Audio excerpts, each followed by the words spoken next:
I picked up a little factoid this week about pearls.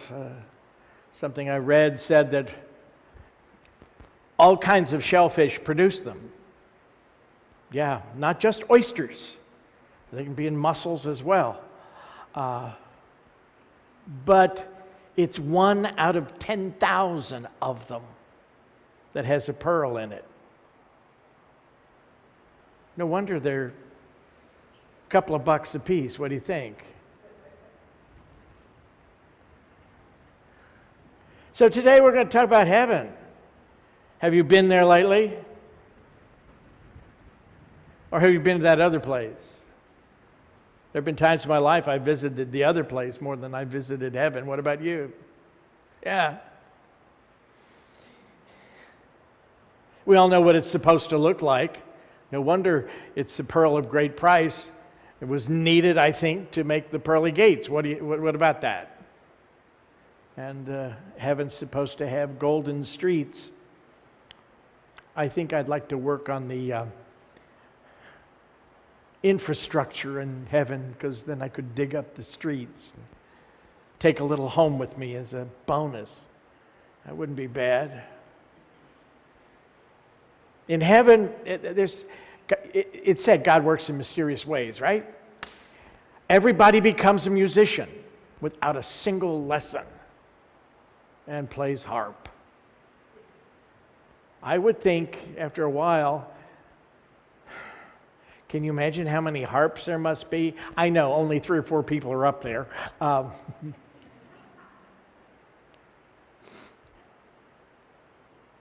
You'd get tired of harp music after a while, wouldn't you? Somebody would surely say, could we hear a little kazoo once in a while? Been lots of images about heaven. But none of those images are in the Gospels. When Jesus was speaking, teaching, he used a particular form that wasn't unique to Jesus. He used a thing called a parable. Parabola in Latin, meaning to compare. Now, maybe you've heard the definition of a parable as an earthly story with a heavenly meaning. Have you heard that one? Well, good, because it's kind of a pitiful definition of something that's far more grand than that. A parable has a certain skill. It has an ability to get inside your head. To get inside your head and reveal itself to you when you weren't even realizing it. It has what appears to be an outer physical meaning. It uses things like a mustard seed, a pearl, a field, a treasure in a field, a variety of common everyday elements. But in the story, it becomes apparent that those elements mean far more than just a pearl or a mustard seed. Jesus used this form, the parable, but he also raised it to an art form. It's been said that the followers in Christianity later, some of them didn't use the parable, perhaps, and this is by certain scholars believe that perhaps it was because Jesus did it so very well. Paul, for example, never really uses a parable. It's a fine teaching tool. And in the 13th chapter of Matthew, you find about 5 of them. One about the sower. One about, of course, the mustard seed. Does anybody have one of those? A mustard seed? Yeah, in a little glass crystal ball thing. My mother had one. It fascinated me as a child. You would look at it. Of course, the story of the mustard seed becoming the greatest of all trees, it's a bush, folks, and it doesn't get that big. But that's part of the expansion of the story and the idea. You have one about the treasure in a field. You have the pearl. And you have a story about a net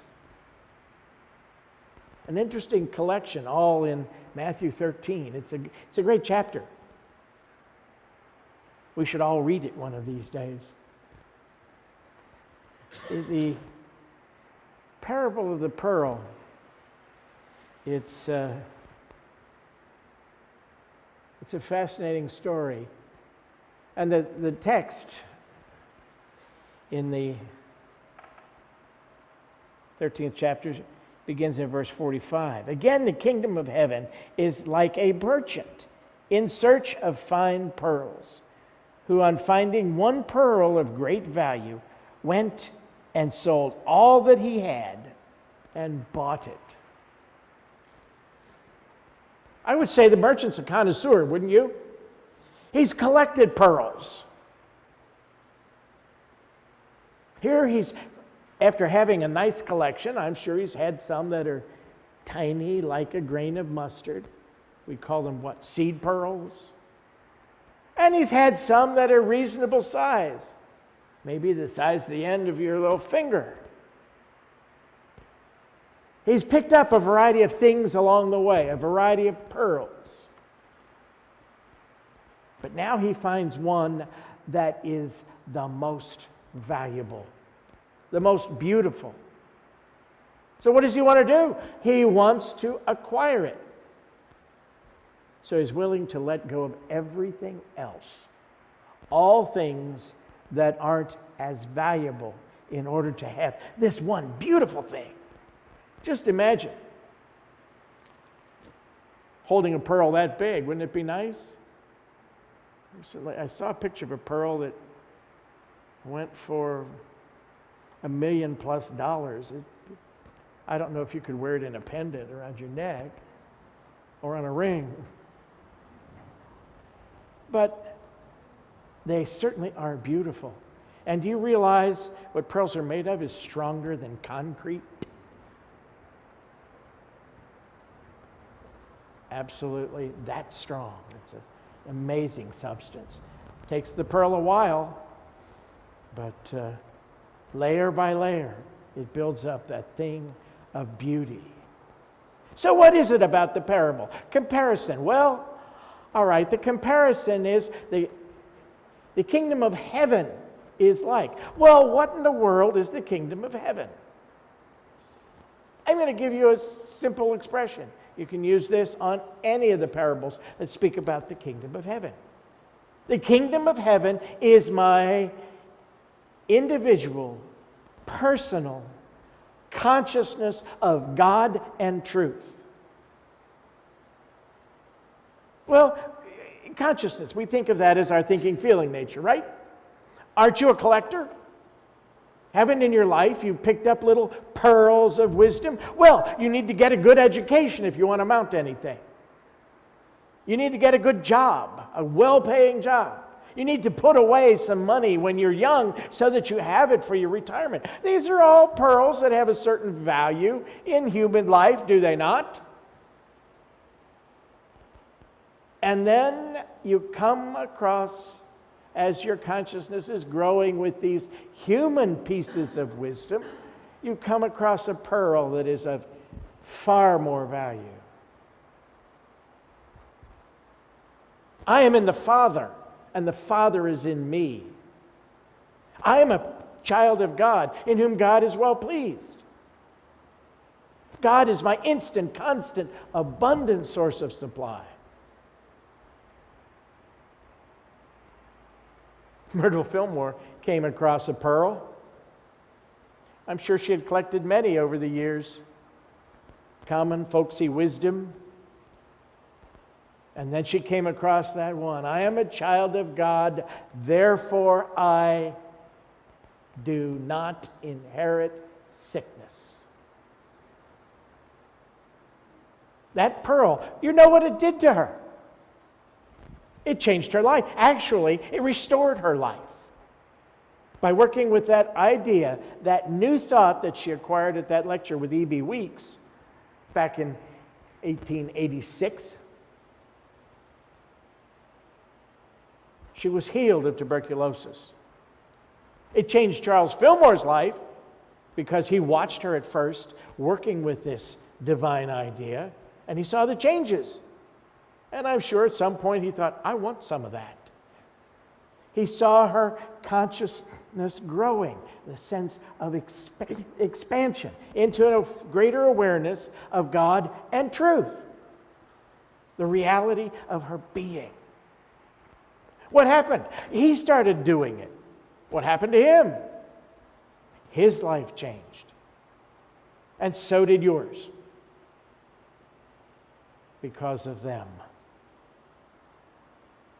Because they laid hold of a pearl of greater price than all that human wisdom. We've been connoisseurs of great human wisdom and knowledge, but there comes a time where we lay hold of a pearl and we realize there's something greater. There's a spiritual truth that is greater. No longer a sense of separation from God, God out there somewhere, and me stuck in the middle of some negative situation. No, God is right here. The Father and I are one, and right where I am, all the life, love, substance, and intelligence of God already are. That pearl will save an awful lot of suffering.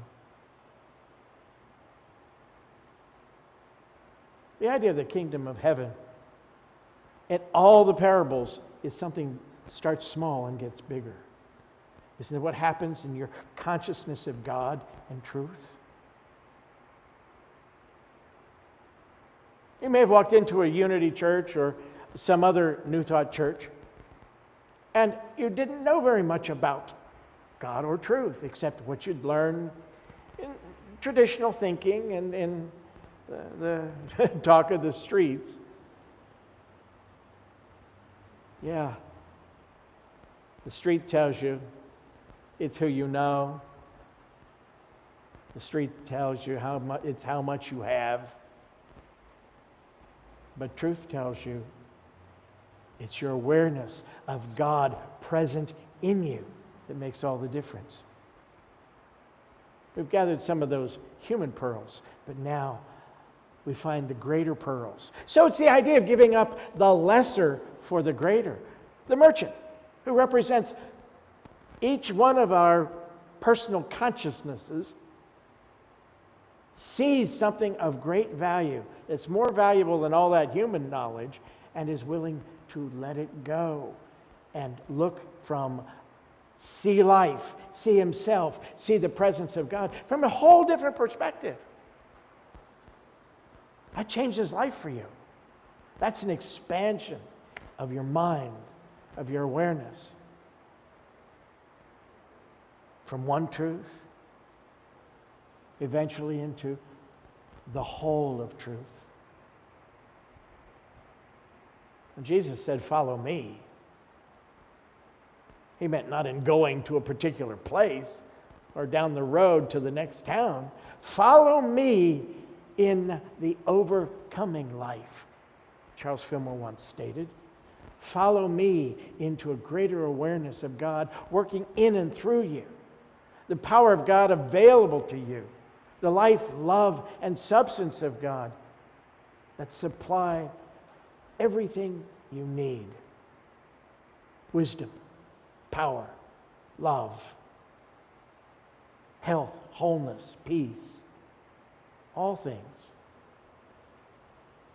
Just imagine, as that expands in you, how your life changes. It already has it not? It's changed. And it's changed because you have changed. When you come in contact with this pearl of great price, a new piece of awareness of the Father in you, God moving through you, greater bit of awareness of the power of God that is available to you, it changes your life forever. No wonder we should be willing to let go of everything else. All things that no longer serve. All things that are limited. To sell what is lesser, to give up the lesser, to lay hold of the greater. It's a nice pearl.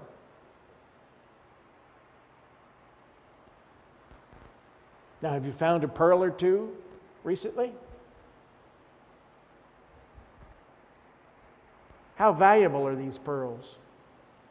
Well, you can do one thing with them. You can lay hold of a pearl. Imagine, Myrtle went home that night from that lecture by E.B. Weeks, and I'm a child of God. Therefore, I do not inherit sickness.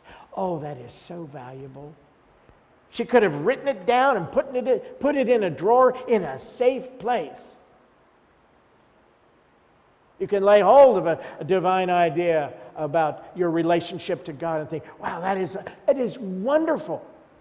I'm going to bet you already have done this. Had some great ideas of truth that you've laid hold of and then said, oh, that's grand, and put it away somewhere in your mind. Now you don't remember where you put it, but you put it in a safe place. But the beauty of a pearl is what? In the wearing. In the wearing. To wear the pearl is to live it. To put it to use in your life.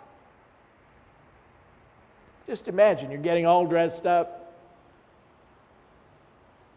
Hey, man, you can have a pearl too. I mean, I've seen pearl stick pins and a variety of pearl things. I have a pearl too. And you can go out all dressed up, except you're not wearing your pearl. You're not using your pearl. Well, why? Well, it's too valuable. I left it at home and it's in a safe place. But let me tell you about the pearl that I have at home. What's it doing for you? You need to wear it. And to wear this pearl of great price means to use it. To put the truth you know, the understanding you have of God working through you, and you and your connection to all the universe. You need to put it to use.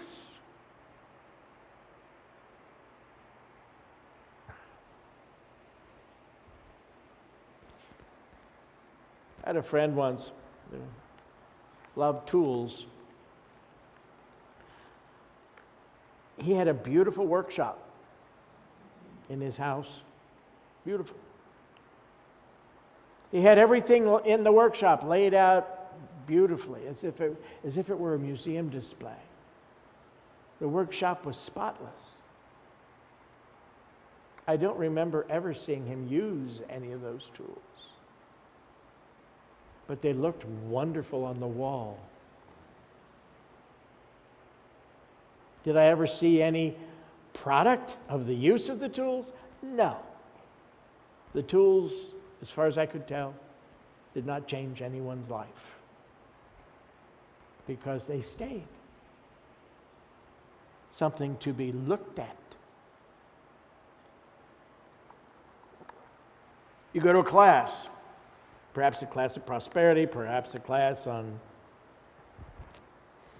healing, a class about meditation, and you come home with an idea or two. You've got a couple of pearls and you come home with it. God, this is wonderful. And then you don't wear it. You don't use it. You shut it up somewhere in the back of your mind. Oh, it's in there somewhere. But unless you wear it, use it, you're the same. The expansion occurs by laying hold of the pearl of great price and letting go of the lesser to acquire that pearl, to use that pearl, and to cherish that pearl because it is such a beautiful thing and it's for you to use. Myrtle could have had a great idea and could have written a couple of nice chapters in a book about laying hold of that wonderful new idea, I'm a child of God, etc. And died of tuberculosis. And unity would not have been born. Our lives wouldn't have been changed. I'm going to venture to say that everyone's life in this room has been changed somewhat, some greater than others, by a pearl you picked up along the way. Allow that consciousness within you, that love of God and truth, to grow and unfold. I suggest you go read all of those parables in chapter 13 of Matthew. It won't take you long. Some of them are a little longer, but the kingdom of heaven is like a merchant in search of fine pearls, who on finding one pearl of great value went and sold all that he had and bought it. What a difference that makes in your life. The kingdom of heaven, it grows and unfolds within you as you acquire more awareness of what it is and the definition that I ask you to use. And when you read those parables, replace the kingdom of heaven, or just the word heaven, with this idea: my personal, individual, growing consciousness of God and truth.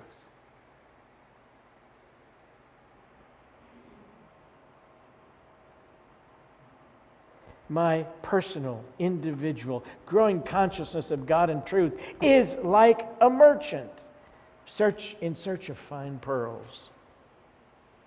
Begins to make sense, doesn't it? You realize that it's a part of you, and it's something you allow to happen. And it happens by beholding something wonderful. And beholding something wonderful is to see a truth, a reality that you had not seen before. And it lives and grows and changes you and your life forever. The kingdom of heaven is that state of mind in which you know that you're going to understand God in the ultimate reality. And whatever truth you understand today, you will become conscious of even greater truth tomorrow. It will open to you, and you will have a fuller understanding as you willingly give up the old ways of being in the world, the old ways of thinking about God and yourself and your relationship to God. And you know that nothing is more valuable than truth. Nothing is more valuable than your consciousness of God and truth. That's the key. It was the key for Myrtle. It was the key for Charles. It opened a whole kingdom to them. A life of service, a life of supply, a life aware of that divine presence, God in the midst of them. So, let the parable unfold in you. Let it mess with your mind until you see the reality in back of each one that you read. You see your awareness of God growing from that limited old man on a cloud, that concept of God off in some kingdom someplace else. You come to that place where it becomes a living reality in you. And you know, I am in His presence.